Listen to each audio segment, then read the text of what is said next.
On a vu par exemple à la francophonie, Macron snobber la RDC lorsqu'il citait les pays francophones qui sont en guerre. On est d'accord. Mais comment est-ce que les Congolais arrivent à brûler des ambassades des autres pays à Kinshasa, mais ils n'arrivent pas à pointer du doigt par exemple des artistes comme Fally Ipupa qui vont danser pour Macron ou boire la bière à Bandal et danser pour Macron à la francophonie? Après, la problématique, c'est le niveau de conscience de chacun. Par exemple, je dis souvent, si on avait réussi à conscientiser les musiciens congolais, je pense que ces dérives-là n'arriveraient pas. C'est les élites qui posent problème.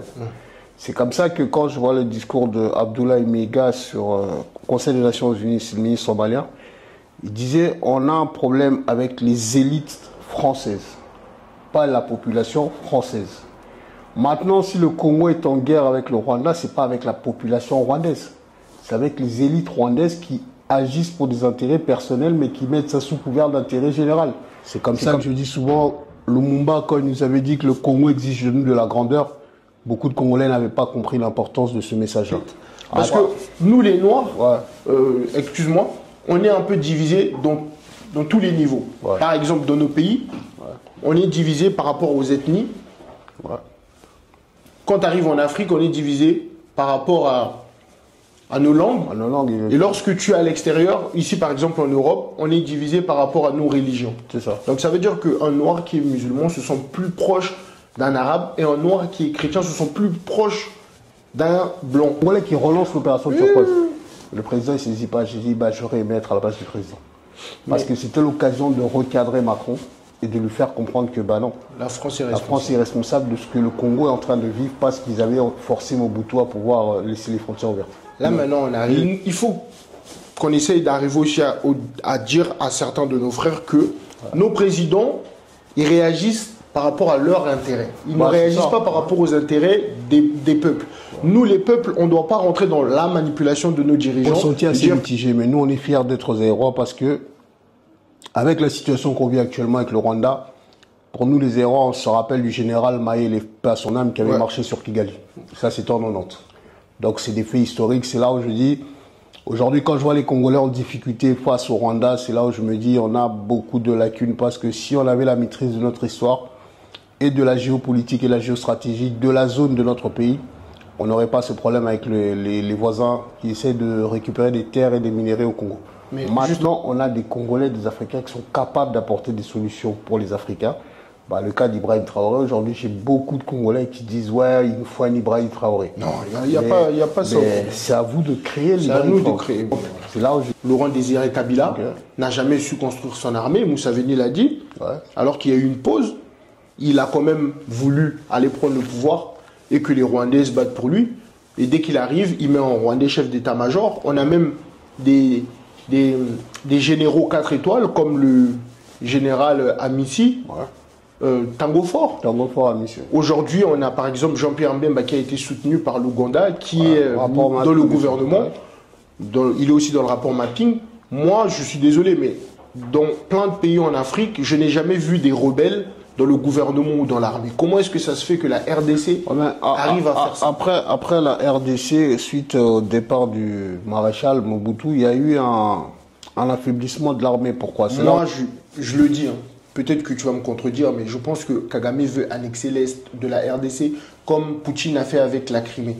Après c'est là où je dis en fait, le Congolais, on n'a pas cette appétence à narrer nous-mêmes l'histoire du Congo. À la langue. Pourquoi est-ce que nous, les Noirs, on est divisés en Afrique à parler plusieurs langues, tandis que, par exemple, on peut voir au Maghreb, il y a 5 pays, ils parlent arabe. Même si d'autres parlent un peu plus rapidement, ils disent dialecte, mais ils arrivent à se comprendre. Pourquoi est-ce que nous, les Noirs, on n'arrive pas à s'asseoir pour choisir une seule langue? Par exemple, le Swahili est parlé dans plus de 15 pays. Après la problématique de la langue est liée aux entités qui fédèrent et qui dirigent l'Afrique. L'Union africaine, financée par l'Union européenne. Si vous décidez de mettre en place, on va prendre la circulation des populations, un espace de type Schengen en Afrique. Mais qui va s'opposer à ça en premier? C'est l'Union européenne. Précisément. Macron, lorsqu'il est venu en RDC, il a un peu manqué de respect aux Congolais et son président. C'est mon observation. Et quand il est parti au Rwanda, il s'est excusé par rapport à la participation de la France au génocide. Après La remarque que tu fais est pertinente. Maintenant, la difficulté, c'est que chaque acteur que tu as cité aura une lecture des événements en fonction de son prisme à lui. Okay. Et en fonction des intérêts qu'il pourrait défendre. Nathalie Yamb, elle s'exprime souvent. J'ai déjà eu beaucoup de désaccords avec elle sur la question du Congo.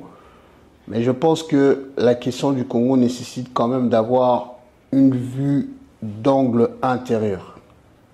C'est là où je dis en fait, le Congolais, on n'a pas cette appétence à narrer nous-mêmes l'histoire du Congo. Bonjour les amis, bienvenue dans votre podcast, le podcast qui casse les codes que j'ai nommé Mon Pourquoi. Moi, c'est Franck Azangosu. Ici, on parle de développement personnel, d'entrepreneuriat, d'investissement. On parle aussi de la foi, mais aujourd'hui, avec mon invité, Maestro Magoza, nous avons parlé des enjeux de la guerre en RDC. Comme moi, je pense que vous allez apprendre beaucoup de choses. N'hésitez pas à vous abonner, à liker et surtout à partager. Merci de laisser des commentaires.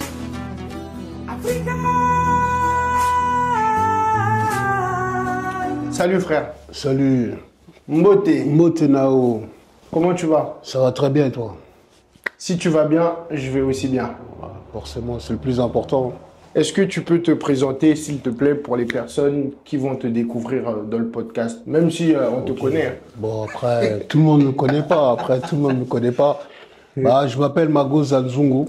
Ok. Je suis né à l'époque du Zaïre, donc je suis un Zaïrois, différent des Congolais d'aujourd'hui. Et après, je suis conférencier, je suis professeur à la Kid Coaching Academy, donc la KCA de Kouki Tabarez. Et en parallèle, je suis aussi assureur de métier. Et je suis un militant panafricain et ex-candidat aux élections provinciales à Kinshasa. C'est à peu près ça en fait. Donc, tu es plus Zaïrois de l'époque de Mobutu avec l'idéologie ou tu es aussi Congolais de l'époque de Lumumba avec son identité? En fait, moi, j'englobe Lumumba et Mobutu. Okay. En fait, Lumumba, j'ai pas vraiment connu. Moi, j'ai plus vécu à l'époque du Zaïre. Mais mon idéologie de base est centrée sur ce que Lumumba voulait pour le Congo. Ouais. C'est comme ça que je dis souvent, Lumumba, quand il nous avait dit que le Congo exige de nous de la grandeur, beaucoup de Congolais n'avaient pas compris l'importance de ce message-là. Maintenant, Zaïrois, parce que nous, on a eu une idéologie, et Mobutu nous a ramené la zaïranisation, d'où l'importance des prénoms, par exemple. Je m'appelle Magoza. Avant, je m'appelais Christian, donc on a remis le post-nom à la place du prénom. C'est pour ça que je dis Mobutu avait une vraie idéologie, parce qu'il nous disait, on n'a jamais vu un Français qui s'appelait Kitambala ou un Belge qui s'appelait Kitambala. Mais on a des Congolais qui s'appellent Jean-Paul, Jean-Marc et Gauthier, donc bref. C'est là où je dis en fait, ceux qui n'ont pas connu le Zaïre auront toujours un ressenti assez mitigé. Mais nous, on est fiers d'être Zaïrois parce que, avec la situation qu'on vit actuellement avec le Rwanda, pour nous les Zaïrois, on se rappelle du général Maïle, paix à son âme, qui avait marché sur Kigali. Ça, c'est en 90. Donc c'est des faits historiques. C'est là où je dis, aujourd'hui, quand je vois les Congolais en difficulté face au Rwanda, c'est là où je me dis on a beaucoup de lacunes parce que si on avait la maîtrise de notre histoire et de la géopolitique et la géostratégie de la zone de notre pays, on n'aurait pas ce problème avec les voisins qui essaient de récupérer des terres et des minéraux au Congo. Mais justement là, tu as parlé du général Maïle et je trouve que les Congolais ne sont pas assez reconnaissants envers lui parce qu'il a sauvé à peu près 2 fois déjà Kinshasa. Forcément. Pour l'histoire, ça serait bien aussi qu'on arrive à l'inclure, parce qu'on l'exclut un peu trop, on ne parle pas assez de lui, je trouve. Après, le général Maïle, il est comme le feu général Mamadou Ndala, avec le commandant Mado. C'est des personnes qui ont donné leur vie pour le Congo, mais qui n'ont pas la reconnaissance. C'est là où je dis qu'il faudrait qu'à un moment donné, le Congolais ait cette capacité à commémorer ses héros. Ouais. Aujourd'hui, quand je pars à Kinshasa et je demande où on a enterré Mamadou Ndala, on n'arrive pas à situer là où on l'a enterré. C'est là où je dis que le général Maïle a été très vite évacué de l'histoire parce que beaucoup essaient de ternir l'histoire en disant qu'il avait trahi le président. Sauf qu'il avait préservé des vies humaines. C'est là où je dis à un moment donné, Maïle l'a prouvé sur les zones de guerre. Et je suis un peu déçu de voir cette jeunesse ne pas connaître le général Maïle. Ce qui me fait encore plus mal, c'est qu'aujourd'hui on a des généraux Pichou, des généraux Pichen, Rigen, donc bref, ça change de l'époque de Mobutu. Bon. On va vraiment rentrer dans le vif du sujet. Ouais. Est-ce que pour toi, la RDC est en guerre ou, comme dit l'artiste Koffi Olomide, mon artiste préféré, on se fait taper? Non, aujourd'hui, le Congo est en guerre. On ne peut pas dire qu'on est agressé ou on se fait taper, on est vraiment en guerre. C'est comme le cas de l'Ukraine et de la Russie. C'est une guerre.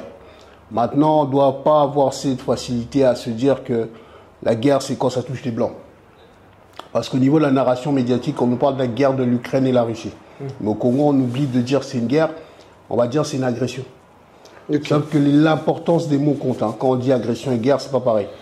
Maintenant, il y a une narration qui consiste à dire on est agressé parce qu'on a des prêts bancaires.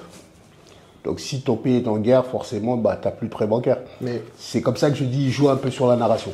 Mais le président, quand il allait être élu pour son second mandat, il avait dit, on va aussi frapper. Pourquoi est-ce que le Congo ne peut pas attaquer le Rwanda à son tour? Moi, je ne sais pas. Soit c'est le Rwanda qui est fort ou c'est le Congo qui est faible. Enfin, le Rwanda n'est pas fort. Mais le Rwanda a des soutiens qui donnent l'impression d'être fort. Maintenant, nous, dans l'analyse que nous, les acteurs politiques de la société civile, nous avons, c'est qu'aujourd'hui, suite à l'agression, non, suite à la guerre du Congo, le Congo doit fermer les frontières et frapper et riposter face au Rwanda. Maintenant, on a un leadership assez faible. Au niveau du Congo, on doit se le dire, parce que dès le départ, dans le premier mandat, le gouvernement congolais est allé adhérer à l'IAC. C'est une grosse erreur. Parce que quand on regarde la composition de l'IAC, c'est l'empire Imatuti, dont parlait Mouzé Kabila. Laurent Désiré Kabila Mouzé parlait de l'empire Imatuti. Okay. Il disait que si on ne fait pas le nécessaire, on redeviendra des esclaves de notre pays. Maintenant, quand on connaît l'histoire du Congo, du Zaïre, et qu'on adhère à l'IAC, quel était l'objectif? C'est là où je dis la phrase de Kémy Séba prend tout son sens, c'est une civilisation est détruite de l'extérieur, si seulement si à l'intérieur il y a des traîtres. Et au Congo, aujourd'hui, on doit nommer les traîtres congolais. Et pour ce faire, il faudra faire un recensement que j'avais demandé pendant la campagne électorale. On me dit que le recensement est difficile à faire au Congo. C'est là où je dis les autorités congolaises sont compromis dans la question de la guerre du Congo parce qu'ils deviennent des coopérants, en fait, comme on dit au Congo. Ils font du business avec la guerre du Congo. C'est là où je dis, en fait, aujourd'hui, on a cette difficulté parce que le gouvernement actuel n'est pas à la hauteur des enjeux du Congo. D'où la phrase de Lumumba, le Congo exige de nous de la grandeur. Il faut des grands hommes pour apporter des solutions au Congo et pour l'instant, on ne les a pas. Mais pour revenir, lorsque tu parles de Mobutu, est-ce que tu penses que Mobutu a une part de responsabilité dans la première guerre de la RDC? Alors, Mobutu, il a forcément une part de responsabilité parce qu'il joue un peu avec le feu. Okay. C'est un agent double. Il travaille pour les intérêts de l'extérieur, mais à un moment donné, il a eu cette prise de conscience comme l'avait eu Mouzé, en fait. Mouzé allait s'allier aux Rwandais et aux Ougandais, parce que le Congolais parle que du Rwanda, mais c'est l'empire Imatuti. Oui, non. Et moi, ce qui me fait souvent rire, c'est quand je vois les autorités congolaises aller en Ouganda pour avoir des conseils, alors que Museveni et Kagame, on sait que c'est pratiquement la même chose. Ils font la paire. C'est là où je dis, en fait, c'est l'erreur stratégique qu'on a. Mobutu a été responsable, parce que Mobutu, déjà de base, pour les Congolais qui ne le savent pas, il y a un monsieur qui est très important dans l'administration de Mobutu qui s'appelait Barthélemy Bisengamana. Okay. C'était un Rwandais. Et c'est lui qui a permis l'infiltration. C'est pour ça que j'insiste toujours, l'infiltration commence depuis l'époque du Zaïre. Parce qu'ils étaient dans les administrations, ils étaient dans l'armée. Ils étaient aussi dans les renseignements. Mais à l'époque du Zaïre, il y avait Habyarimana qui était président du Rwanda. Exactement. Il avait de bons rapports avec Mobutu. Après, c'est l'amour de Mobutu pour le Rwanda va l'entraîner dans l'opération turquoise à prendre une décision un peu contradictoire. Oui, mais par exemple, l'opération turquoise, on ne va pas survoler. C'est quoi l'opération turquoise? L'opération turquoise, c'est une opération dite humanitaire. Dite, hein, je précise bien, dite humanitaire. En fait, c'était pour permettre le vague migratoire des réfugiés. Mais cette opération-là était aussi une opération organisée de façon à déstabiliser et entraîner ce qu'on va vivre aujourd'hui. Sauf que Mobutu avait refusé d'ouvrir par la communauté européenne et dans la France aussi avec des militaires français impliqués. Moi, j'ai vu Bernard Kouchner dire que c'est Mitterrand. Et j'ai vu des lettres aussi de Mitterrand qui demandaient à ce qu'on fournisse des armes aux Hutus pour qu'ils puissent tenir la guerre face à l'armée Tutsi. C'est vrai, sauf que Kagame aussi a joué un rôle très important dans la manipulation puisqu'il y a des Tutsis qui ont infiltré les Hutus pour entraîner aussi le massacre. Okay. C'est là où je dis en fait la France a été très subtile. Maintenant Bernard Kouchner, quand il est dit c'est un officiel français. Oui. C'est pour ça que je dis souvent en France, ce qui me fait marrer, c'est comme l'histoire de l'affaire du sang contaminé. Quand ça se produit, personne n'en parle. 10 ans après, 20 ans après, on essaie de déclassifier pour essayer de parler. Maintenant, si on voit la place qu'occupe le Rwanda aujourd'hui, c'est parce que la France essaie de faire un monde honorable. Ouais. Parce qu'ils se sentent complices de ce qu'ils avaient commis à l'époque. C'est comme ça que je dis simplement, cette opération-là a permis à ce que les frontières deviennent peureuses. C'est-à-dire qu'on n'a pas eu le contrôle des frontières Et par la suite, ça a entraîné beaucoup trop de problèmes sur la zone de l'Est du Congo. Maintenant, Mobutu avait été catégorique. Il avait refusé au départ. Après, on lui a mis la pression par les forces extérieures. Il a fini par céder parce que son amour pour le Rwanda nous a quand même ramené beaucoup de problèmes qu'on a encore aujourd'hui. Donc Mobutu, il a été impliqué aussi, exactement. Mais Mobutu, en vrai, il a participé à l'opération turquoise, c'était pour ses intérêts, c'était pas pour les Congolais. Parce que Mobutu, comme les gens, on peut dire, toi par exemple, tu dis que tu es fier des Zaïrois, mais est-ce que tu es au courant des coups bas que Mobutu a pu faire aussi aux présidents africains, par exemple comme Kadhafi ou encore Mariam Wabi? Après, la problématique du leader, c'est que le leader parfait n'existe pas. Le leader a des failles. C'est comme je dis souvent, Napoléon ou De Gaulle est un leader ou un héros pour les Français, il n'est pas pour nous les Noirs. Donc à un moment donné, il faut étudier le leader avec ses bons et les mauvais. Mobutu a été impliqué dans beaucoup de coups au niveau de l'Afrique parce que il devait défendre les intérêts extérieurs et ses intérêts personnels. Oui. C'est comme ça que je dis en fait, quand on juge un leader, il faudra prendre ce qui a été bon et ce qui a été mauvais, essayer de le dénoncer, le mettre en avant de façon à entraîner les générations futures à ne pas commettre les mêmes erreurs. Mobutu n'est pas parfait, mais Mobutu avait sécurisé les frontières congolaises parce qu'on a un pays avec 9 voisins et 9 potentiels agresseurs. Maintenant, là, je vais arriver à la phase de Kagame. Okay. Kagame, pour toi, c'est un panafricain parce que j'ai l'impression que c'est à la mode. Est-ce que pour toi, c'est un panafricain? Kagame. Parce que j'ai l'impression que le panafricanisme, c'est un mot qui est à la mode. Bon, après, Kagame, c'est pas un panafricain. La difficulté, c'est que beaucoup d'Africains l'ont prôné, l'ont mis en avant comme un panafricain parce qu'ils étaient sous-informés. Okay. C'est quand tu t'informes, tu comprends qu'un panafricain ne peut pas bâtir son pays en pillant le voisin. C'est là où je dis, en fait, pour ceux qui ne savent pas, Kagame, il met en avant Kigali. Et si vous sortez de Kigali, il y aura de waouh. Kigali, c'est la vitrine. Oui. Maintenant, on le dit panafricain. Bon, on peut quand même dire que aujourd'hui, Kigali, en termes de propriété, c'est la ville la plus propre de toute l'Afrique. Mais sauf que si tu vas à Paris, tu me dis c'est Paris 16e, c'est beau, après le reste, c'est pas beau. Du coup, tu fais quoi? Non. Je suis d'accord avec toi, mais je suis quand même aussi d'accord avec l'autre thèse. La thèse que c'est propre. Oui. Mais c'est propre au détriment de qui? C'est ça, justement. Non, mais pour les Rwandais. Pas tous Kagame est mauvais pour nous les Africains, mais pour les Rwandais, bon, pour certains Rwandais qui vivent au Rwanda, Kagame est bon pour eux parce que lui, c'est au moins le contraire de certains présidents qui pillent leur pays pour aller construire leur maison à l'extérieur. Mais lui, il pille certainement les autres pour venir arranger son pays. Ouais, mais après, sa ville. Après c'est toujours le verre à moitié plein. C'est là où je dis, pour moi, c'est pas un panafricain. Maintenant, je suis fier de voir beaucoup d'Africains commencer à déconstruire le mythe et comprendre vraiment, parce que pendant très longtemps, beaucoup de panafricains ne maîtrisaient pas la question du Congo. Donc, il y avait eu des tâtonnements. Aujourd'hui, avec du recul, je vois le discours qui change. Oui.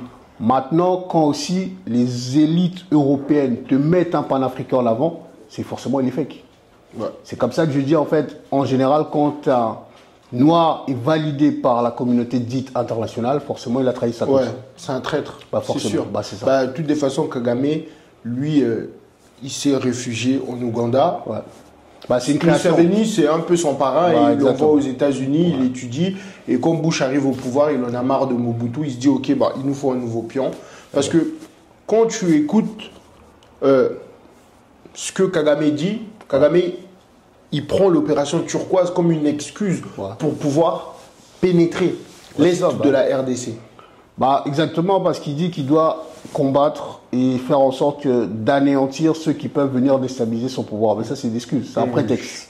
Bon, après, il y a quand même des images. On voit quand même qu'il y a des Hutus qui sont venus se réfugier en RDC, qui ont pu se mélanger avec les gens qui ont participé au génocide. Ils se sont mélangés avec les réfugiés. Il y avait des milices, voilà le bon mot. Et ils étaient en train de s'entraîner pour pouvoir rentrer. Ouais, mais après c'était en 94, en 2025. Oui. Est-ce que cette excuse tient encore? Justement, non, moi je parle à l'époque. Pour l'instant, je suis à l'époque. Et Museveni aussi qui vient, qui dit que lui aussi, ils ont demandé à Mobutu de diviser, de mettre un camp pour les réfugiés, un camp pour ceux qui ont créé le génocide, mais Mobutu ne voulait pas. Pour ça qu'ils ont pris la décision d'attaquer. Pour moi, c'est une excuse.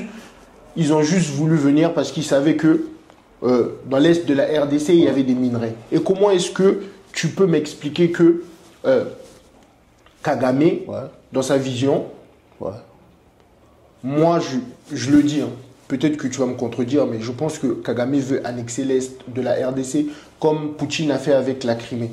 Après tu diras d'exceptionnel, c'est juste les Congolais naïfs n'arrivent pas à comprendre. Moi je parle du principe que au Rwanda, on enseigne aux enfants que le nord-sud Kivu, Ituri appartient au Rwanda.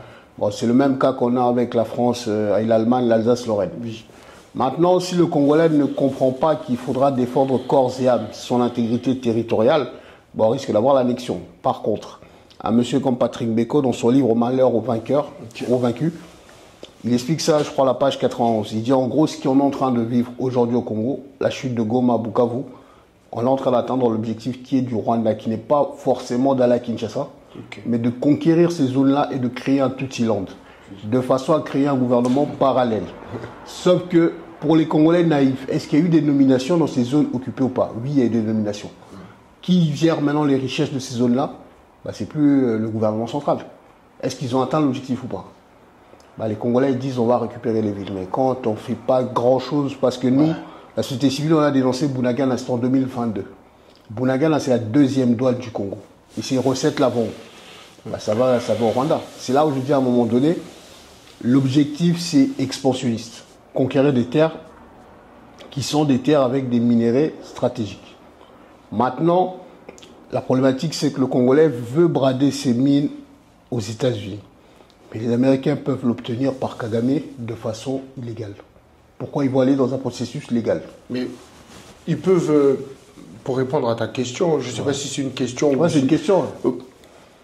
Par exemple, là, le président, il a donné une partie, il veut proposer à Donald Trump une partie des mines ou je ne sais pas quoi. Aujourd'hui, tu vois que le Rwanda, par exemple, ils ont quoi? Comment on appelle ça? Une raffinerie d'or. Mais ils n'ont pas de l'or chez eux. Oui, ils n'ont même pas un gramme. Ouais, c'est ça. Tu vois, donc il faut préciser. Mais si les Américains ils viennent assurer la sécurité à l'est de la RDC, ça serait facile pour eux. Au lieu d'exporter l'or ailleurs, ils vont juste ramener chez Kagame, c'est fait, on paye la main-d'œuvre aux Africains, aux Rwandais, et ils vont vendre l'or ailleurs. Après, la problématique, c'est j'ai jamais vu un pays dit normal donner sa sécurité à des forces extérieures. Oui. Mais pourquoi le Congo va devoir céder sa sécurité aux États-Unis? Mais justement, moi, j'ai discuté avec plusieurs politiciens qui me disaient que depuis l'époque de Lumumba, la RDC n'a pas vraiment d'armée. En fait, on a eu une armée à l'époque de Mobutu. Ça, c'est réel, les phases. Non, je ne suis pas d'accord. Parce que Mobutu, ça a été prouvé. Chaque fois qu'il gagnait des guerres, il appelait des mercenaires. C'était jamais mais ça peut être des légendes. Après, moi, j'ai grandi avec des généraux de l'époque des phases. Et ces phases-là étaient des militaires formés. C'est là où je dis on a fait des interventions au Tchad, on a fait des interventions avec la Libye. Et on a fait parachuter des commandos parachutes à Kigali. Et les Rwandais, ils ont cette réalité-là de se dire que ils doivent venger l'honneur parce que l'armée zaïroise a sali le Rwanda. Mais comment est-ce que Kagame, Museveni, ensemble, prennent Kabila et certains Congolais qui étaient avec lui, ils font Kigali, l'Est, Sud, Nord, Kivu, Kisangani, jusqu'à ils arrivent à prendre le pouvoir sans opposition dans la ville de Kinshasa. Le général Maélé remet le pouvoir au musée. Après, ils arrivent à une période où le maréchal est affaibli. Cancer de la prostate. Donc, à partir du moment où le maréchal est affaibli, le général Maélé va prendre des positionnements qui seront clairs. L'objectif, c'est de préserver le maréchal de façon à ce qu'il quitte le Zaïre en sécurité. C'est là où je dis la bataille du Congo central, c'est la bataille où Maélé, avec ses hommes, se sont battus avant qu'ils prennent Kinshasa. Mais dans les autres régions, ils ont cédé. C'est comme ce qu'on fait aujourd'hui au Congo, le repli stratégique. Ils ne se sont pas battus. Par exemple, Lubumbashi tombera comme on sait, des infiltrés. Quand ils estiment que Kisangani est tombé, ils appellent, en fait, ils disent, on a déjà pris le contrôle. Maintenant, c'est comment les soldats, ils changent de veste. Ils se disent, le maréchal est affaibli. Autant, au lieu de résister, il vaut mieux basculer avec le pouvoir, le nouveau pouvoir qui arrive. C'est là où je dis, en fait, quand on dit que la force zaïroise ne s'est pas battue, c'est parce que le général Maélé, c'est ce qui lui a coûté aussi sa vie, parce que les militaires de la DSP par la suite l'ont considéré comme traître. Comme traître. Parce qu'il n'avait pas voulu se battre, parce qu'il ne voulait pas de bain de sang.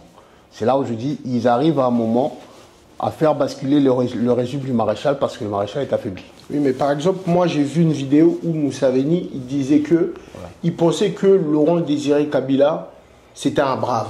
Ouais. Par exemple, lorsqu'il a commencé à avoir l'enquête, pour qu'après ça devienne le rapport mapping. Mais avant, il y a eu l'enquête, l'ONU, ils sont venus voir qu'il y avait des morts, des viols. Il y avait même eu la guerre entre l'Ouganda et les Rwandais à Kisangani par rapport aux minerais. Exact. Ils ont constaté qu'il y avait plusieurs morts, des gens, des corps qui ont été enterrés. Ouais. Mais on remarque que Kabila au pouvoir, il y a plusieurs rebelles qui sont nommés dans l'armée de Kabila. On voit même des Rwandais comme James Kabarebe, qui est le chef d'état-major de la RDC. On voit des gens, je peux citer les noms, hein. Moi, de toutes façons, tu peux citer. Bah après, on est là pour citer les noms, on est là pour pouvoir informer cette jeunesse. Est-ce que tu ne penses pas que les Congolais, ils utilisent les Rwandais pour pouvoir faire du mal à leurs propres frères pour le pouvoir? Par exemple, Laurent Désiré Kabila n'a jamais su construire son armée, Moussavéni l'a dit, alors qu'il y a eu une pause. Il a quand même voulu aller prendre le pouvoir et que les Rwandais se battent pour lui. Et dès qu'il arrive, il met en Rwandais chef d'état-major. On a même des généraux 4 étoiles comme le général Amici, Tango Fort. Tango Fort Amici. Aujourd'hui, on a par exemple Jean-Pierre Mbemba qui a été soutenu par l'Ouganda, qui est dans le gouvernement. Il est aussi dans le rapport mapping. Moi, je suis désolé, mais dans plein de pays en Afrique, je n'ai jamais vu des rebelles dans le gouvernement ou dans l'armée. Comment est-ce que ça se fait que la RDC arrive à faire ça? Après la RDC, suite au départ du maréchal Mobutu, il y a eu un affaiblissement de l'armée. Pourquoi? C'est là où je dis Kabila, il a eu un Mouzé, le père, hein, pas le fils. Il a eu ce sursaut de se dire, ok, ils ont commencé à faire n'importe quoi. Quand on est arrivé surtout à Kinshasa, avec les VIL, donc ils ont fait des VIL avec des femmes à Kinshasa. Ils ont également pris des maisons parce qu'ils enviaient ces maisons-là. Il a dénoncé ça, il les a poussés à partir. Mais c'était tardif. C'est là où je dis en fait, Mouzé avait ce problème de conscience. C'est qu'il allait faire des alliances avec des personnes, mais il avait omis de dénoncer ce qui s'était passé à Kisangani. Mais Mouzé, il y a des vidéos qu'il atteste, où il en parle. Quand le journaliste, je ne sais plus français ou française, qui lui pose des questions un peu directes, il les a répondu. Il a dit, quand j'ai senti que ça n'allait plus à Kinshasa, je les ai demandé de partir. Après, c'est une erreur d'avoir mis James Kabarebe chef d'état-major. Pourquoi? Parce que une fois qu'ils sont arrivés en 97, ils ont eu accès à toutes les données de l'armée congolaise, de façon à faire disparaître ces données-là pour pouvoir rayer l'armée. Maintenant, en 2003, il y a l'Europe et l'Union européenne, l'Union européenne et certains pays de l'Europe qui ont décidé de façon volontaire d'affaiblir l'armée congolaise avec le brassage et mixage. Sauf que quand vous faites un brassage-mixage, forcément l'armée n'est plus structurée. C'est là où je dis aujourd'hui, si on a des personnes comme Bemba qui font des leçons de morale à l'ancien président actuel, l'ancien président du Congo qui est Joseph Kabila, ça me fait marrer parce que je me dis le Congolais a la mémoire sélective. J'oublie que ce monsieur-là était un rebelle et qu'il a commis des atrocités au Congo. À Kinshasa aussi, parce que tu te rappelles, moi j'étais à Brazzaville, j'ai vu qu'il y a eu une confrontation entre lui. Quand on est arrivé chez lui, il y avait plein de militaires derrière sa maison. C'est là que après il est allé à la CPI. Parce que les Congolais, en fait, comme je dis, en fait, je suis fier d'être Zaïrois parce que nous, à l'époque du Zaïre, il y avait de la conscience collective. Aujourd'hui, j'ai l'impression que la société congolaise est très abrutie, en fait. Ce qui veut dire qu'on passe notre temps dans le divertissement au lieu de se questionner sur notre avenir direct. Par exemple, à chaque fois que les villes congolaises sont tombées comme Goma, Bukavu, les Congolais parlaient des audios de la première dame, ils parlaient des vidéos de Bokéchou, ça. C'est pour dire simplement... Parler des concerts aussi. Des concerts aussi, mais c'est pour dire qu'à un moment, quand il y a un événement majeur, on vous ramène la distraction pour que le peuple ne se questionne pas. C'est comme ça que je dis, des fois, j'ai du mal à faire des débats avec certains Congolais parce que je me dis, le niveau d'analyse du risque n'est pas le même. Par exemple, j'ai vu des Congolais faire un débat sur Goma est tombé ou pas. Alors que l'information... alors qu'il y a les faits. Les faits sont là, mais sauf que quand la narration du pouvoir en place est de gouverner par la peur, Il y a un journaliste, Christian Lusakwen, qui, suite au massacre au carnage qu'il y a eu à Goma, il fait une vidéo, il dit ce que j'ai vu, je ne peux pas en parler, mais je vais devoir vous dire que Goma, c'était difficile. Mais Goma, il y a eu des choses insoutenables. En gros, il dit Goma est tombé. Mais il ne peut pas le dire en fait. Mais moi, je veux juste qu'on soit d'accord dans le truc. Parce que moi, je suis congolais, mais j'essaie aussi de m'intéresser aux autres pays. C'est très important pour moi, pour l'histoire. Ok. Est-ce que tu es conscient que si le M23 prend Kisangani, c'est fini pour le président de la République? Après, moi, j'ai une analyse qui me fait même peur. C'est une analyse d'un visionnaire. En fait, ce qu'on est en train de vivre aujourd'hui au Congo, bah, c'est exactement ce qu'on avait vécu en 97, en 97. Et j'allais en arriver justement. Bah, moi, j'avais incité, quand Goma est tombé, j'avais dit aux Congolais, allez voir le roi du Zaïre sur YouTube. Et vous allez voir que c'est les mêmes périodes. Maintenant, avec un ami, on est en train de tabler en se disant, bah, peut-être le gouvernement actuel ne va pas passer le mois de mai. Oui. Parce que l'histoire se répète. Sauf que Kisangani est tombé le 17 mars. Et tu as vu le discours de Nanga qui disait direction Kinshasa. Ouais, mais Nanga, ça me fait penser à Kabila, le père. Sauf que les Rwandais ont appris de 97. Ils ne vont pas faire l'erreur de remettre un Congolais à la tête du Congo. Donc ils vont imposer un Rwandais. Est-ce que le Rwanda a intérêt à aller jusqu'à Kinshasa? Dans l'état actuel, je pense que non.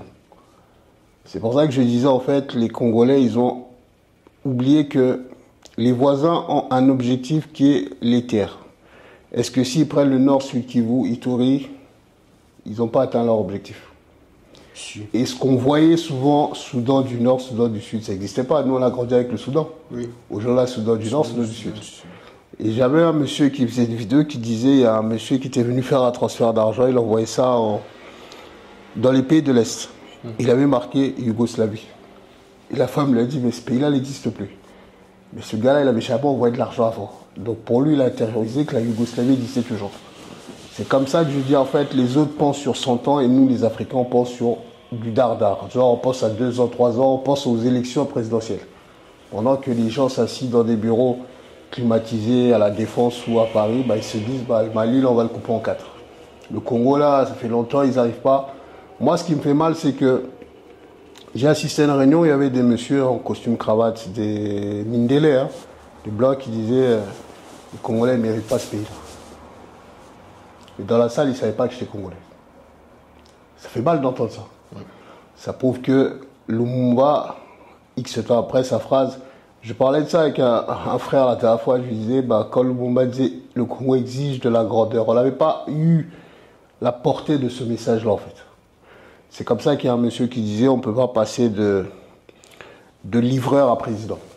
C'est comme si tu n'as jamais conduit un avion, on te donne un avion, de le faire décoller, c'est risqué parce que... Chez nous, même si tu es peintre, tu peux devenir président. Non, mais ça c'est grave. Pourquoi? Parce que l'exemple qu'il donne de l'avion est un exemple qui va parler à tout Congolais. Il parle avec son pote comme on échange là. Il lui dit, bah, toi aujourd'hui tu penses que tu peux administrer le Congo? Son pote il dit oui. Il lui dit, mais tu sais que moi aujourd'hui, si on me donne le Congo, je vais chercher un Ibrahim Traoré au Congo et je vais dire, prends le poste, c'est parce que je pourrais pas administrer le Congo. Mais est-ce qu'il y a des Ibrahim Traoré au Congo? Bah après, aujourd'hui, au niveau de l'armée est un peu déstructurée. Mais j'ai vu des jeunes éléments, ceux qui sont battus à Goma, dans la chaîne de commandement qu'ils avaient rompue, je vois qu'il y a quand même des jeunes qui ont la conscience collective de l'intérêt général. C'est là où je dis, Mamadou Ndala, c'est un militaire qui est sorti comme ça, les gens ne connaissaient pas, sauf que c'est un militaire qui avait quand même fait des exploits. Mais Mamadou Ndala, c'était pas un militaire lambda. Quand tu l'écoutais dans ses vidéos, tu sentais qu'il y avait de l'idéologie. C'est là où la phrase de Sankara prend tout son sens, c'est un militaire sans instruction est un voyou en puissance.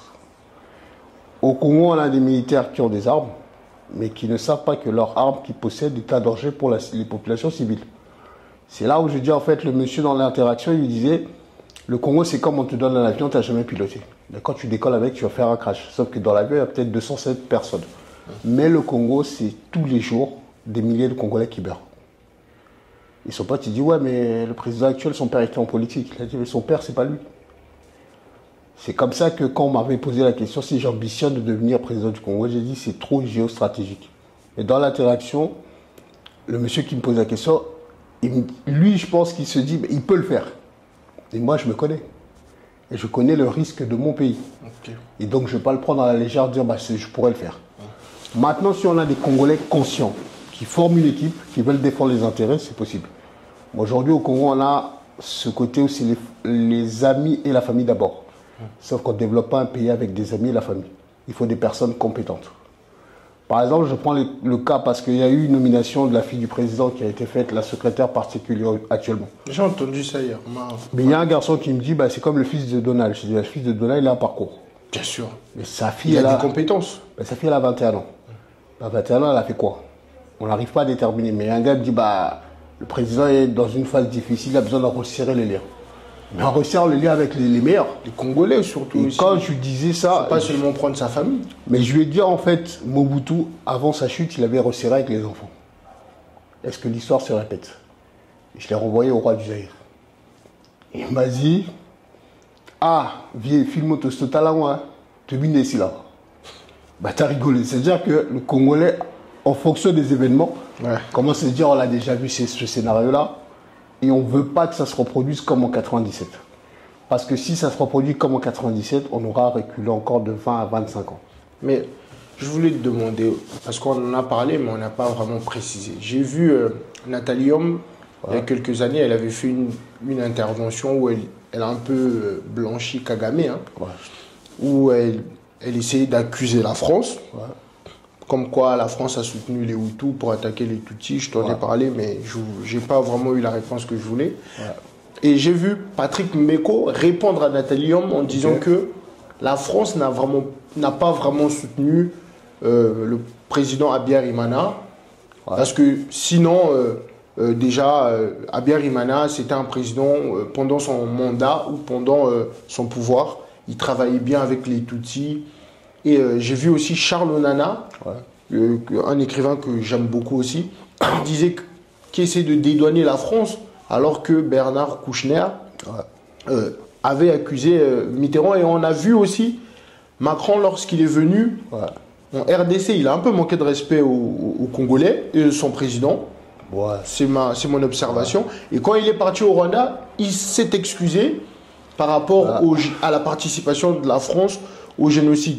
Après la remarque que tu fais est pertinente. Maintenant, la difficulté, c'est que chaque acteur que tu as cité aura une lecture des événements en fonction de son prisme à lui. Et en fonction des intérêts qu'il pourrait défendre. Nathalie Homme, elle s'exprime souvent. J'ai déjà eu beaucoup de désaccords avec elle sur la question du Congo. Mais je pense que la question du Congo nécessite quand même d'avoir une vue d'angle intérieur. C'est là où je dis en fait, le Congolais, on n'a pas cette appétence à narrer nous-mêmes l'histoire du Congo. Donc les autres, ils ont une vue extérieure. Elle avait fait un positionnement, je ne me rappelle plus, je l'avais retweeté. Bon, bref, elle a beaucoup de fanatiques. Ils m'ont dit, tu manques de respect à la grande sœur. Sauf que j'ai dit, nous, on a grandi à une époque où on nous disait, je veux dire en lingala, après, je ne sais pas si tu pourras traduire, il disait, Balamiki Babetarambunda Mikolo Babinaka. Donc les petits jouent au tam-tam et les grands dansent. Voilà. En gros, c'est un petit peu donner un conseil, l'adulte va devoir intérioriser. Bien sûr. Aujourd'hui, quand on essaie de parler, on nous dit vous n'êtes pas prêts. Donc on nous avait menti. Tu vois, c'est là où je disais en fait, si je contredis une grande sœur et qu'elle a beaucoup de followers, il va me dire ouais, mais moi je dis en fait, j'en ai rien à cirer de tes followers. Si les faits historiques ne me parlent pas, j'apporte la contradiction. C'est clair. C'est comme ça que j'ai dit en fait, elle va se positionner mais elle ne maîtrise pas. Maintenant, je pars du principe que sur la partie où tu dis que le président français il avait manqué de respect au Congo, oui c'est vrai, mais c'est parce qu'en face de lui il n'y avait pas d'éléments de réponse corrects. Parce que je disais même le journaliste congolais quand il parle de l'opération turquoise, il fait une passe D au président. C'était le moment d'allumer la France. Oui. Mais par lacune, par manque de maîtrise de l'histoire du Congo, le président n'a pas saisi l'opportunité parce qu'il aurait pu rappeler que Kabila fils et Mouzé le père chasse l'Union européenne pour des élections, arrête avec le FMI, organise des élections indépendantes de financement personnel au Congo, Kabila fils. Et du coup, qu'est-ce qu'on n'a pas fait? L'armée, vous avez fait en sorte que notre armée soit affaiblie. Maintenant, c'est là où j'ai dit, quand moi je suis l'émission en direct, je vois le journaliste parler de l'opération turquoise. C'est un Congolais qui relance l'opération turquoise. Le président, il ne se dit pas, j'ai dit, j'aurais aimé être à la place du président. Parce que c'était l'occasion de recadrer Macron et de lui faire comprendre que, non, la France est responsable de ce que le Congo est en train de vivre parce qu'ils avaient forcé Mobutu à pouvoir laisser les frontières ouvertes. Là, maintenant, on arrive à un point où je voulais en arriver. Moi, je vois, par exemple, les guerres de pauvres, comme j'appelle ça, sur les réseaux entre les Congolais de... Voilà, moi, je dis Congolais tout court. Congolais de Brazza et Congolais de Kinshasa, pour moi, c'est la même. Et les Congolais de Kinshasa qui vont reprocher aux Congolais de Brazza que votre président, il vend des terres aux Rwandais. Bon, déjà, on va préciser que le Congo-Brazzaville, c'est un pays souverain, ce n'est pas une province de la RDC. La RDC, c'est un autre pays. Donc, il faut qu'on essaye d'arriver aussi à dire à certains de nos frères que nos présidents, ils réagissent par rapport à leurs intérêts. Ils ne réagissent pas par rapport aux intérêts des peuples. Nous, les peuples, on ne doit pas rentrer dans la manipulation de nos dirigeants, de dire que parce que au Congo-Brazzaville, il y a tel gars, ou à Kinshasa, il y a telle personne, parce que on a pu voir, je t'ai dit tout à l'heure, que Mobutu a tenté des coups d'État avec certains présidents du Congo-Brazzaville. Il y a aussi certains présidents du Congo-Brazzaville comme, comment il s'appelle, Mariam Gwabi, qui a aussi tenté coup d'État avec Mobutu. Mais ça, c'est entre les dirigeants. Nous, on ne peut pas refaire la même erreur par rapport à, comme les Tutsis et les Hutus, parce que ça, c'est le colon qui essaie de nous mettre ça dans la tête. Parce que nous, les Noirs, excuse-moi, on est un peu divisés dans tous les niveaux.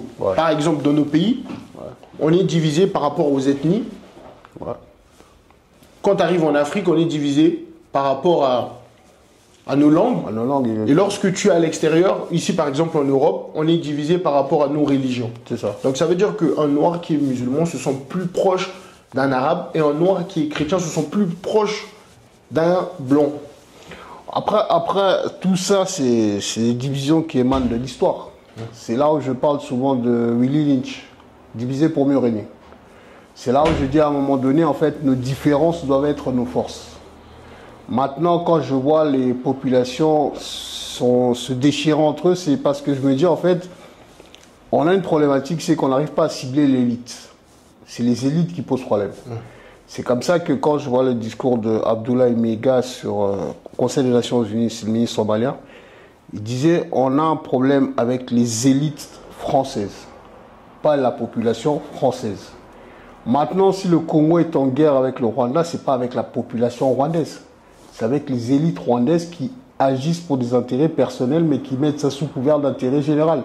C'est comme ça que je dis, en fait, si on n'a pas d'analyse en profondeur, forcément, on reproduit les mêmes bêtises. Parce que moi, j'ai du mal à voir des Congolais de Brazza, de Kinshasa, se prendre la tête sur les réseaux sociaux. Moi, des fois, je me dis, en fait, qu'est-ce qu'on ne comprend pas? C'est comme ça que je dis, en fait, sans la maîtrise et la gestion des émotions, on est forcément vulnérable. Parce que si on arrive à se dire, qu'est-ce qui détermine qu'on peut être solidaire? Et qu'on détermine qui est l'adversaire ou l'ennemi, forcément on est plus fort. C'est comme ça que je disais même pour la partie, par exemple, en Occident ou en France, par exemple, il y a des Noirs qui se définissent par la religion avant la couleur. Oui, ça pose un sérieux problème. Oui. C'est comme ça que je dis que quand les autres nous voient, ils ne se disent pas il est musulman ou chrétien, ils se disent c'est un Noir. Oui. Donc quel élément qui est le vecteur de détermination de notre dite communauté qui n'existe pas? Et c'est la couleur. C'est comme ça que je dis en fait, si nous-mêmes on arrive à avoir un raisonnement poussé en profondeur, c'est des faux débats en fait. C'est là où je dis, les autres regardent et disent, regardez ces guignols en fait. Ils n'ont toujours pas compris qu'ils doivent être unis, mais ils sont en train de s'entretirer en fait. C'est comme ça que je dis, il faut travailler. Comme tu dis, tu vois par exemple, je vois des vidéos de Ousmane Badara, Alpha Sangva, un homme que je respecte beaucoup, mais je ne suis pas d'accord juste avec un seul truc qu'il dit. Il dit qu'il est musulman avant d'être noir. Après ça, c'est son choix personnel. C'est personnel, mais moi je ne suis pas d'accord parce que aucun noir est né chrétien ni musulman. Tout ça, c'est arrivé avec la colonisation. Mais après, la problématique, c'est qu'aujourd'hui, au niveau de l'affirmation de soi, c'est chacun qui se détermine. C'est le déterminisme. Le déterminisme, pourquoi? Parce que moi, je dis souvent, ceux qui me suivent sur les réseaux, ils n'arrivent pas à déterminer si je suis chrétien ou pas. En 2014-2015, j'avais une grosse barbe. Et je portais des vêtements des gens d'Amérique latine. Mais les gens pensaient que j'étais devenu musulman. Mais du coup, le flou artistique, c'est parce que je me dis, en fait, il ne faudrait pas qu'on me détermine en fonction des croyances. Maintenant, les croyances, les religions et tout ça ont été des vecteurs de division au sein de la communauté noire. C'est comme ça que je dis, si la communauté noire existait réellement, on doit définir un idéal commun. Et ensuite, nos religions, nos croyances viennent après. C'est comme ça que je prends l'exemple du travail. Quand on est au travail, que ce soit blanc, vert, jaune, rouge, on est tous des employés. Si tu es musulman, chrétien, c'est dans ta baraque. Au travail, on respecte un objectif, c'est faire de l'argent pour l'entreprise. Mais pourquoi on n'applique pas ça dans nos vies de tous les jours? C'est là où je dis, en fait, la société a été conçue de façon à créer des divisions dans certains écosystèmes, de façon à obtenir des avantages pour ceux qui créent des divisions. Mais en parlant de ça, par exemple, nous, les Africains, on a commencé à avoir notre colonisation à peu près dans les années 60. Ouais. Et on voit, par exemple, les pays du Golfe. Décolonisation ou colonisation? Décolonisation. Décolonisation, ok. Ah, pardon. Ouais, ok. Et le Moyen-Orient, par exemple, les Émirats Arabes Unis, tout ça, dans les années 70. Ok. Comment est-ce que on peut prouver qu'on a aujourd'hui à peu près 30, 40 à 50 ans de retard par rapport aux infrastructures? Parce que j'ai l'impression qu'ils sont trop en avance, alors qu'ils ont eu leur indépendance une décennie après nous. Et surtout, par rapport aussi à la langue. Pourquoi est-ce que nous, les Noirs, on est divisés en Afrique à parler plusieurs langues, tandis que, par exemple, on peut voir au Maghreb, il y a 5 pays, ils parlent arabe. Même si d'autres parlent un peu plus rapidement, ils disent dialecte, mais ils arrivent à se comprendre. Pourquoi est-ce que nous, les Noirs, on n'arrive pas à s'asseoir pour choisir une seule langue? Par exemple, le Swahili est parlé dans plus de 15 pays. Après la problématique de la langue est liée aux entités qui fédèrent et qui dirigent l'Afrique. L'Union africaine, financée par l'Union européenne. Si vous décidez de mettre en place, on va prendre la circulation des populations, un espace de type Schengen en Afrique. Mais qui va s'opposer à ça en premier? C'est l'Union européenne. Maintenant, si vous décidez de choisir une langue commune, ils vont s'opposer. Pourquoi? Ils vont dire pourquoi ils veulent parler la même langue, ça va faciliter les échanges et les interactions. Mais l'objectif, c'est mettre le maximum d'obstacles de façon à créer des zones où eux, ils peuvent fixer des règles, c'est eux qui contrôlent. C'est là où je dis, si on sort des institutions dites africaines qui ne sont pas pour nous les Africains, on pourra réguler l'Afrique selon notre volonté. C'est comme ça que je dis que Kadhafi avait des projets futuristiques, on ne lui a pas permis d'atteindre ça parce que ça allait déranger les entités européennes. C'est comme ça que je dis en fait les problématiques afro ou africaines ont des solutions qui sont africaines. Maintenant, tous ceux qui ont voulu créer des zones d'influence africaine, on les a tous éliminés parce que ce n'est pas dans l'intérêt des personnes qui veulent qu'on soit divisé. C'est comme ça que je dis en fait, si on repart dans le Willy Lynch, divisé pour mieux régner, ça permet toujours à l'oppresseur de pouvoir tirer un profit. Maintenant, nous, ayant connaissance de toutes ces réalités-là, pourquoi on ne trouve pas de solution? C'est parce qu'on a aussi ce problème d'organisation. Si on parle des pays du Moyen-Orient, c'est parce qu'ils ont mis la rigueur, du sérieux et de l'organisation. Au niveau de l'Afrique, si je prends le cas du Congo par exemple, on a fait la francophonie, faire la promotion de la France au Congo. On a dépensé de l'argent qu'on aurait pu utiliser pour faire des infrastructures avec. J'ai une question par rapport à ça. On a vu par exemple à la francophonie, Macron snobber la RDC lorsqu'il citait les pays francophones qui sont en guerre. On est d'accord. Mais comment est-ce que les Congolais arrivent à brûler des ambassades des autres pays à Kinshasa, mais ils n'arrivent pas à pointer du doigt par exemple des artistes comme Fally Ipupa qui vont danser pour Macron ou boire la bière à Bandal et danser pour Macron à la francophonie? Après, la problématique, c'est le niveau de conscience de chacun. Par exemple, je dis souvent, si on avait réussi à conscientiser les musiciens congolais, je pense que ces dérives-là n'arriveraient pas. Tu es d'accord avec moi? Je suis d'accord avec toi que c'est pas normal, mais après, il ne faut pas oublier que la France fait du soft power. Ils vont te repérer, ils vont dire, Franck, lui, il est bon, il a une bonne émission podcast, ok, lui, il est intéressant pour notre business. On va promouvoir Franck. Franck, s'il n'a pas de conscience, il va dire, attends, ça c'est une bonne opportunité, ça. Nouveau matos, nouveaux locaux, on te fait monter en grade, 16e, gros studio, des sponsoring, des partenariats. Tu te dis, c'est intéressant pour moi à titre personnel. Maintenant, tu dois penser au collectif.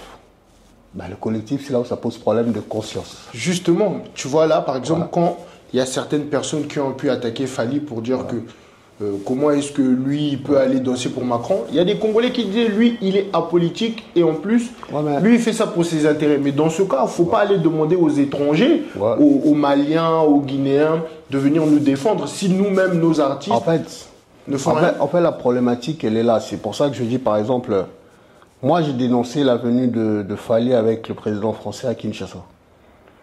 Mais la question que je me pose, c'est que moi je dénonce parce que moi la cause est importante pour moi. Mais une personne qui a besoin de manger, qui a besoin d'avoir des opportunités, bah, la cause n'est pas importante. C'est comme ça que je dis, tout le monde n'est pas amené à prendre position. Il y a un rappeur congolais qui s'appelait Desporoti qui disait « À chaque prise de position, je perds un fan ». Il faut tenir compte du fait qu'un musicien, il a un modèle économique. Il veut... Par exemple, Fally a créé un événement, quand même, le concert de Bercy, où on était là-bas aussi parce qu'on voulait mettre un blocus aux combattants. C'est un concert où j'avais jamais vu un dispositif de policiers. Et c'est là que je me suis dit, en fait, son influence au niveau de la France... Camarade à Macron, c'est comme ça que les Congolais parce que l'influence qu'il a au niveau de la France, au niveau de l'Afrique, est intéressante. Il y a des lobbies aussi. Ben c'est pour ça que je dis que ça devient intéressant. Pourquoi? Parce que c'est un produit pour ces lobbies-là. Parce qu'ils se disent que aujourd'hui, si on veut toucher la jeunesse africaine, on peut passer par Fally pour pouvoir toucher la jeunesse. La preuve, c'est que Urgence pour la balle à Mboka, c'est le mouvement qui a fait la plus grande des marches au niveau de la diaspora. C'est un mouvement de jeunes conscients qui se coordonnent, qui ont même permis aussi à ce que les artistes comme Gradure ou Nino puissent lancer le mouvement Free Congo avec la chanson. Mais pourquoi on nous crée un concert le 7 avril avec l'UNICEF dedans pour faire des actions au Congo? Sauf que quand on crée ça, quand on va chercher qui sont utilisés pour mettre ça en avant, il y a des Congolais. Mais sauf que ces Congolais-là, pour certains, ont des passeports français. Donc ils défendent un peu les intérêts de leur passeport.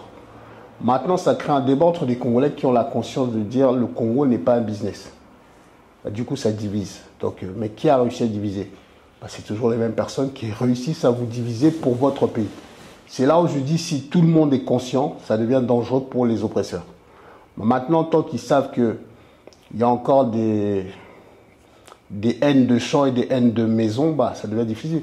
Mais on a vu par exemple des artistes comme Doc Gynéco s'afficher avec Sarkozy, fin de carrière. Ouais, mais après il s'affiche pour quel motif? Est-ce que tu penses qu'un artiste malien aujourd'hui, pendant que le Mali a des problèmes avec la France, est-ce que tu penses qu'un artiste, par exemple Sidiki Diabaté, peut s'afficher avec Macron? Il va s'afficher s'il a l'intérêt économique et que je explique le raisonnement. S'il a l'intérêt économique et qu'il estime que le Mali c'est pas important pour lui, il va le faire. Mais s'il estime que le Mali est important, il va dire non. C'est là où je dis c'est le niveau de conscience. Par exemple, quand il y a eu la venue du président français à Kinshasa, il y avait Maître Gims qui avait refusé. Pour une fois, il s'était bien positionné. Bien sûr. Maintenant, pourquoi lui il a fait? Beaucoup de Congolais l'ont aussi critiqué, alors que pour cette fois-là, j'avais dit il a fait une bonne action. C'est comme ça que je dis, en fait, il y a des moments où on a cette forme de lucidité. C'est comme Mouzé, quand il se ressaisit, il dit, en fait, les Rwandais ne sont pas utiles. Et c'est souvent trop tard. Maintenant, dans l'idéal, ce que moi je propose souvent, c'est de conscientiser nos chanteurs et nos musiciens et nos artistes. De façon à leur dire, le Congo traverse des moments difficiles depuis longtemps. À chaque proposition, il faut essayer de peser le pour et le contre. Qui organise, qui finance, qui fait ça? Par exemple, UNICEF va avec LVMH. Donc forcément, ils vont faire quoi pour le Congo?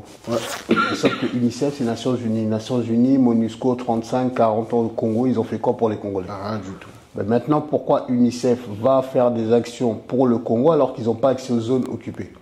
Alors qu'il y a des associations congolaises qui sont encore dans les zones occupées. Donc, pour être efficient et non efficace, utilisons les associations congolaises qui sont déjà sur place. Maintenant, on a aussi ce problème où il ne faut pas oublier que le président français avait dit la culture est un moyen de soft power au niveau de l'Afrique. Il disait en gros, on n'a pas besoin de faire la promotion de la francophonie. Il y a beaucoup de pays africains qui parlent français. J'allais aussi te poser une question. Tu as participé aux marches. Moi, j'ai un frérot qu'on a en commun, je ne vais pas citer son nom. Il me disait qu'il ne participait pas aux marches des Congolais par rapport à tout ce qui se passe parce qu'il y avait trop de distractions. Les Congolais lui-même? Oui.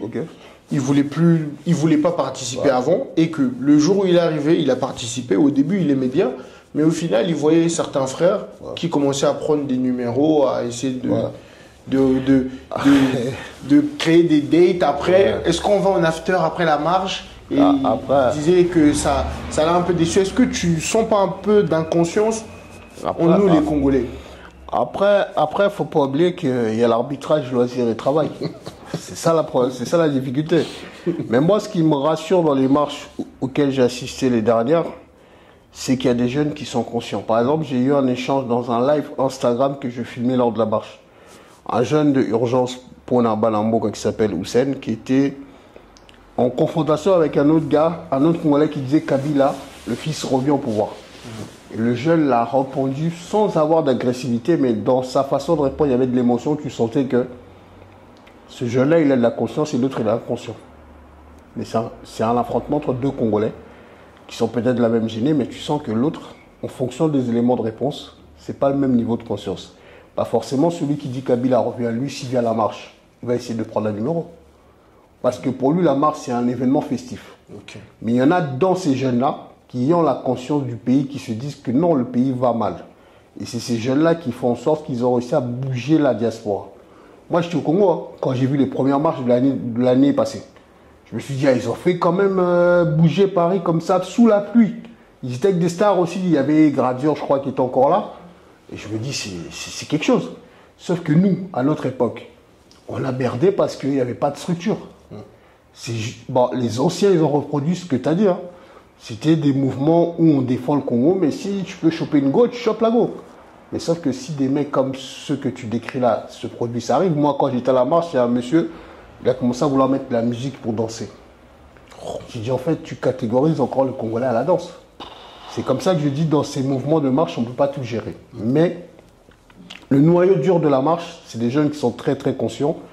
Parce que les jeunes de Urgence pour la Balamboka, ils ont des structures. Ils ont un secteur éducation, un secteur idéologie politique, un secteur tout ce qui est activité de rencontres, organisation des marches. Ça veut dire qu'ils sont structurés. C'est ce qui manquait aux anciens parce que les anciens, ils faisaient les choses à l'emporte-pièce. C'était pas structuré.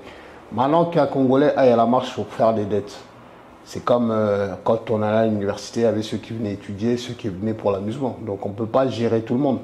Mais ce qui est rassurant, c'est que ces jeunes-là, aujourd'hui, quand j'échange avec eux, je sens que le niveau de conscience n'est plus le même.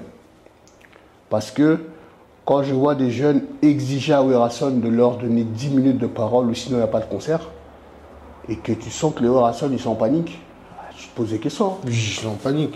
Tu te poses des questions parce que j'ai entendu certains chanteurs de reggae dire tu fais les malins là-bas, ça va jeter. Hein.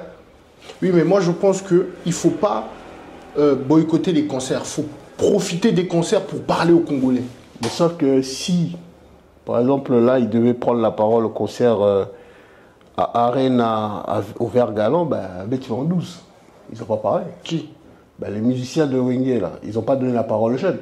Oh. C'est pour ça que quand il est venu à la marche... Mais qu'ils essaient avec Kofi, quand il va jouer... Mais en fait, là, ils vont s'organiser. Mais par contre, quand Werason est venu à la marche, la réaction qu'il avait eue de ces jeunes-là, même malgré sa sécurité, ils étaient en panique. Parce que ces jeunes-là, ils ont dit, toi, tu arrives à la marche avec des caméras. Ici, on n'est pas venu pour les caméras. Donc, déjà, vous dosez les caméras.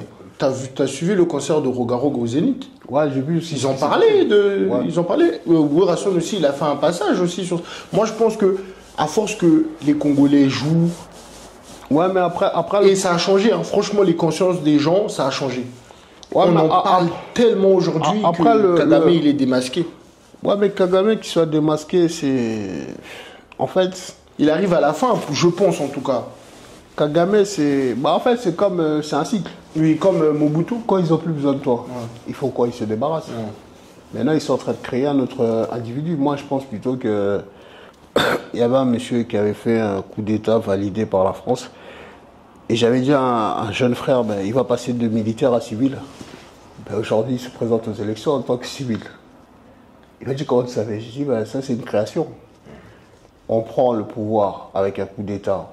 Contrairement au Mali, parce qu'au Mali, c'est des restaurations. Pour avoir la narration correcte. Burkina Faso aussi. Burkina, c'est une restauration de l'État. Mais le monsieur, il prend le pouvoir au Gabon. Il est militaire. Ils font des actions qui est un peu... Ouais, monsieur Lingui. Ils font des actions un peu populistes. Ils baissent les trucs et ça, c'est clair. Mais il dit qu'il va faire des élections. Ok, je crois se dire, la Santos qui dépose. Mais quand il a annoncé ça, mon petit m'a envoyé là, j'ai comment tu savais? J'ai dit, bon, on commence à lire la C'est politique. comme Doumbouya aussi. Exactement. Donc, on commence à lire la politique et on commence à anticiper les événements. C'est comme ça que je dis, en fait, j'ai une phrase qui consiste à dire les élites ont accès à l'information avant le peuple. C'est-à-dire que ce que moi et toi on peut voir, les autres ne vont pas le voir parce qu'ils n'ont pas ce niveau d'analyse risque poussé. Des fois, je dis à des jeunes, bah, je suis à la maison, je regarde des vidéos sur YouTube. Je dis, t'as un guignol, la psy m'a dit, mais plus t'as un guignol. Je dis, c'est pas grave. Alors, quand je vais te mettre un statut sur WhatsApp ou sur les réseaux, tu vas pas comprendre. Tu vas dire, qu'est-ce qui se passe? Je vais te dire, bah, regarde la vidéo, tu vas dire, ah, c'est compliqué. C'est ça, en fait. Tu vois. Les gens, les Congolais, surtout, ou les Africains, Ouais. bon, je dis Congolais parce qu'on est Congolais, les gens, dès qu'ils vont voir 1 heure, 2 heures de la vidéo, ils veulent même pas regarder. Alors mais comment ils regardent Casa del Papel une saison entière en 2-3 jours? En fait, nous, notre communauté, on est les seuls à ne pas comprendre que YouTube a dépassé la télé. Ouais, mais le problème aussi, c'est faut essayer de... J'ai un frère qui s'appelle Pierre Damougou, qui a une page sur Insta qui est étudiant ambitieux. En fait, il parle de neurosciences. En fait, le cerveau, il faut le reprogrammer. Le cerveau a 2 zones, émotion et pensée. Maintenant, nous, de par notre histoire en tant qu'afro, on a donné plus d'espace à notre cerveau du côté émotion. C'est là où je dis, je prends souvent 2 enfants. Quand tu leur donnes un dessin animé, ils vont regarder pendant 1 heure.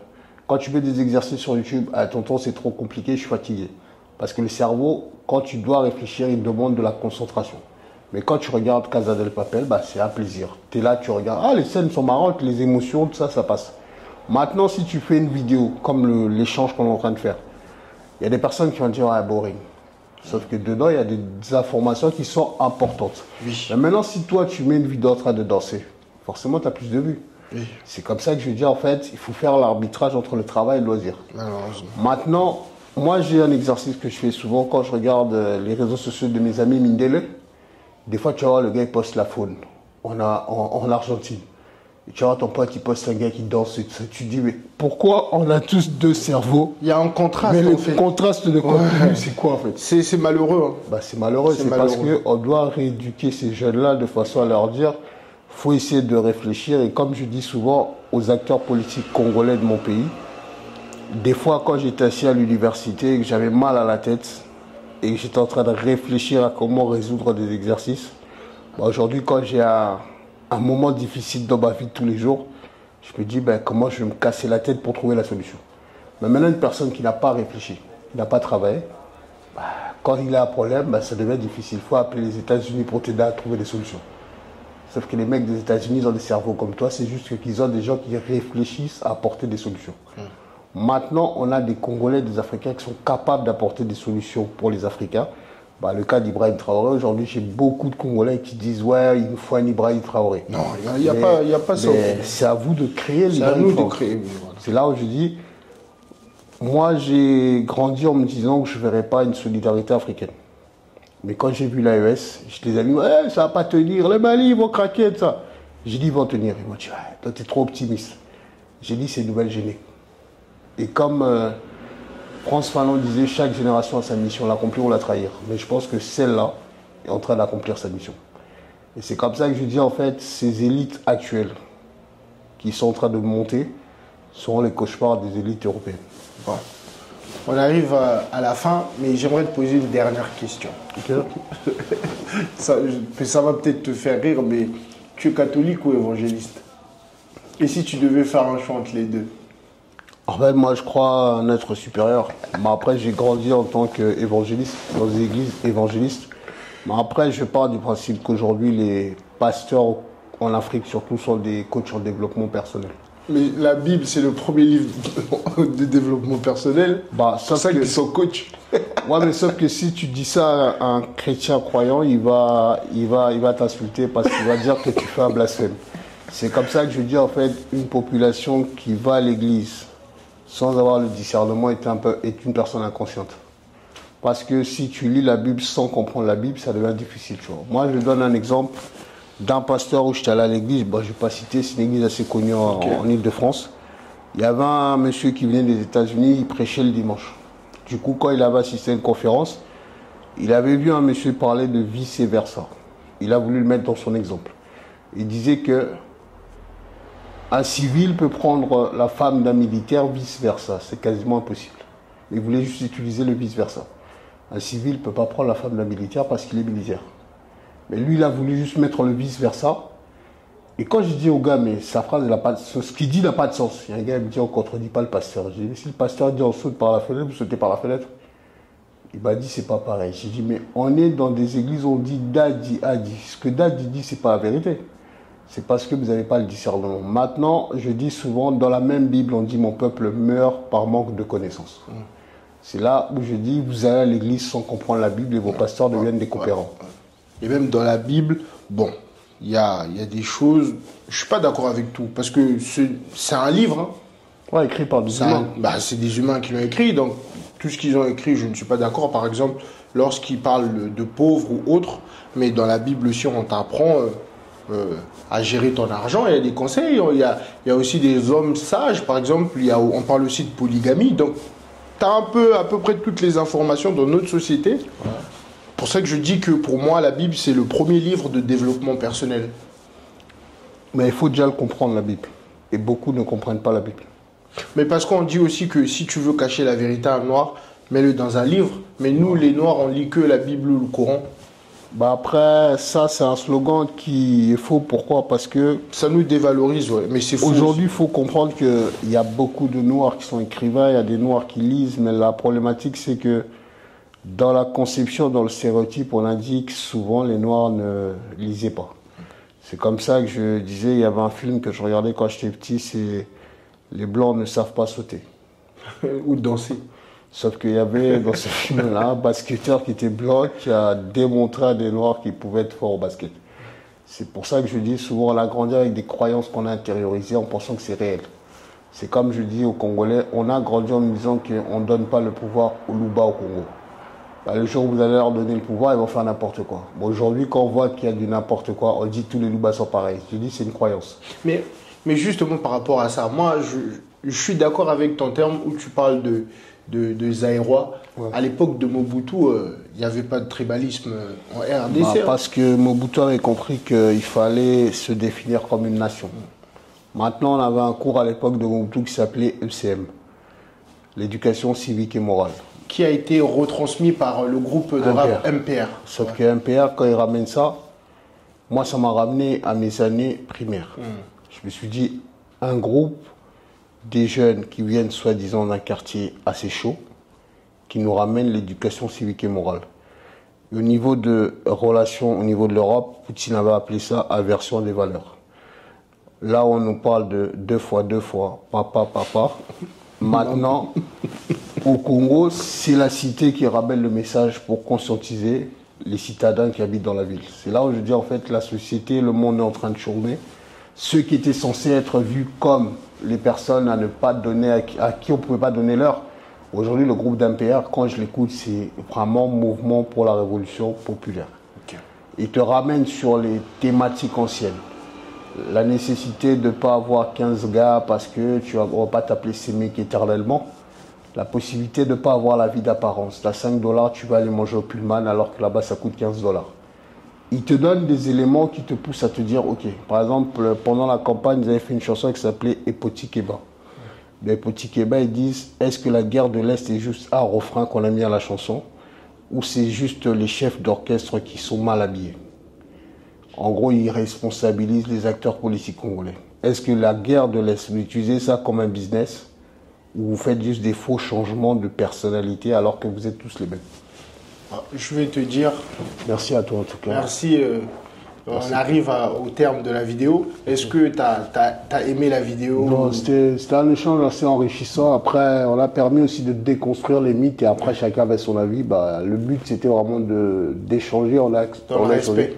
Dans le respect, après on a le droit de ne pas être d'accord, mais en tout cas, j'apprécie en tout cas. La plupart des trucs que tu as dit, je suis d'accord. Juste, j'ai contredit 2 ou 3 trucs. Non, après, le but, c'est qu'on ne soit pas tous toujours d'accord, sinon l'émission n'a pas de sens. Non, mais j'apprécie. Non, franchement, c'était vraiment bien. Ouais, merci à toi, en tout cas. J'espère que les autres vont aimer.